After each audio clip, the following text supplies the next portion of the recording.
Today, pistol grips and safety selectors.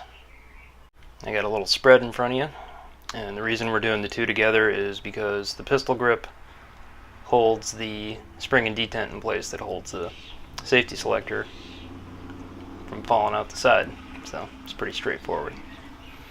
So both of these are pretty close to mil spec, if not. So the only real difference between these two is one's got a cutout notch and one's got a protruding.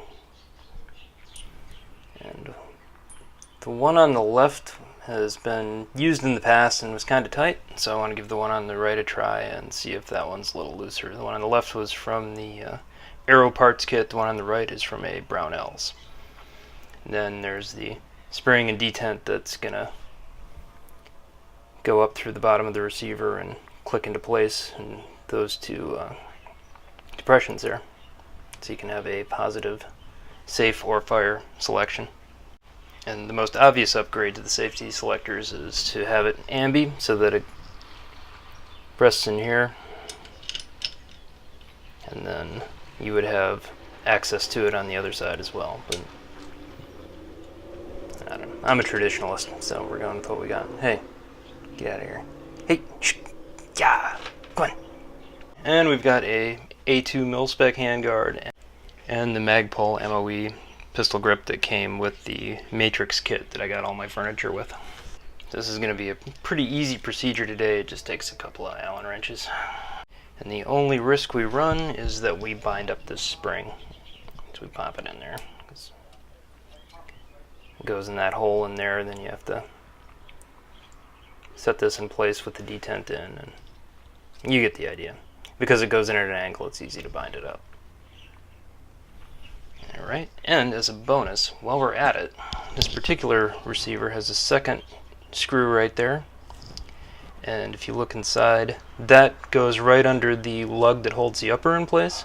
So if there's a little more wiggle than you'd like, you can put some tension on that screw between the two, and it'll short right up, and you'll have a nice tight snug fit. You guys get yourself a snack and a cool drink, and I'm going to go get the upper, and then we'll adjust that and come back and pop on our pistol grip.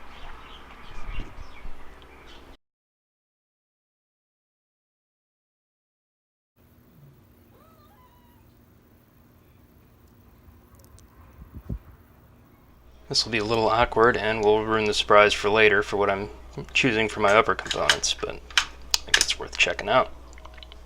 Detent is in place. And we're just going to tighten that until there's no more rattle up top. Moving on.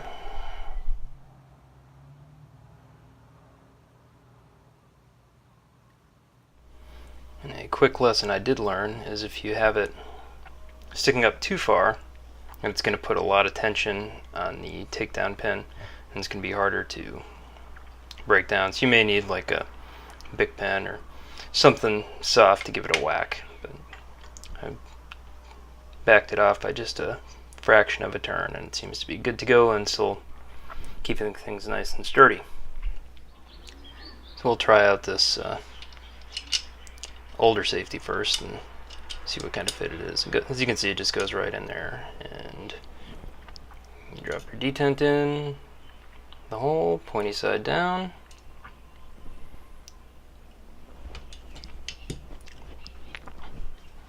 and then set your spring in your pistol grip and crank it all together. I'm going to use the Magpul flathead screw because it comes with a little Loctite.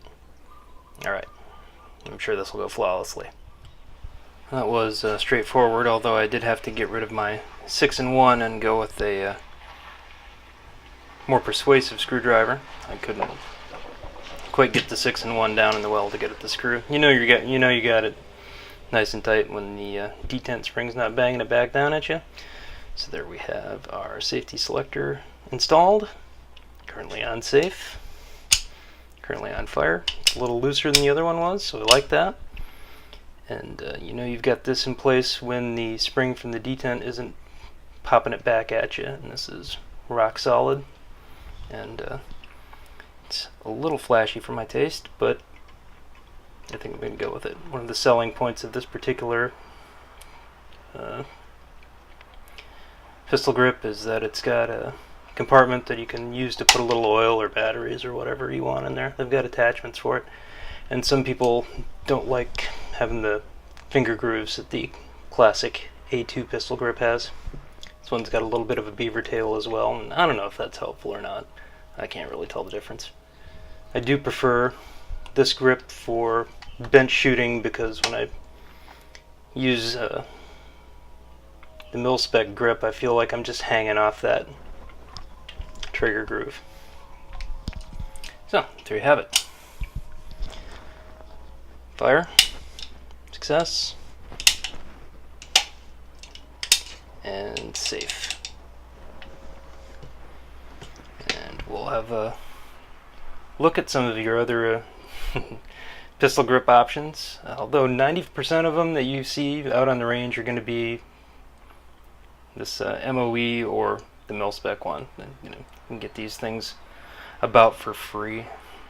I think we've all got one or two laying around at this point. So stick around.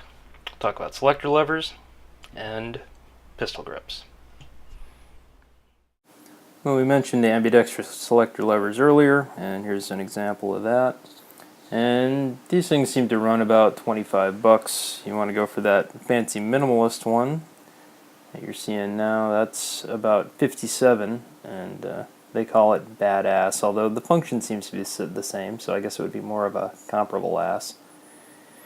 And then if you want a peacock, they have the Seekins with that wide array there, and of course the ever-present Strike Industries, which we seem to see a lot of. And for 60 bucks for that strike lever, it's certainly eye-pleasing, but there's plenty of other things I'd like to spend my AR money on for upgrades. And we already talked about the mil-spec A2 pistol grip and the Magpul MOE. This is a variation on that called MIAD. It's 35 bucks and has a variety of different back straps. And Hogue's got some standard offerings like what you're seeing here in front of you, just a regular pistol grip with some finger grooves. And if you want to peacock a little more, Hogue's got this absolutely beautiful G10 grip, but that's about 110 bucks, and it's pretty, but again, there's other stuff I'd prefer to spend my money on. And then we get a little weirder. This is a Daniel Defense that's got a built-in trigger guard, and then we're going to look at lastly at Pachmayr, and they felt that if this grip was good enough for revolvers, it's good enough for an AR-15, and it's good enough for you. Although, I don't know if Eugene Stoner had planned on that. Anyway, that concludes our discussion of pistol grips and safety selector levers. We'll end up with one last cat video, and then you can see what my current costs are. And then we will see you again when we conclude the lower receiver with buttstocks.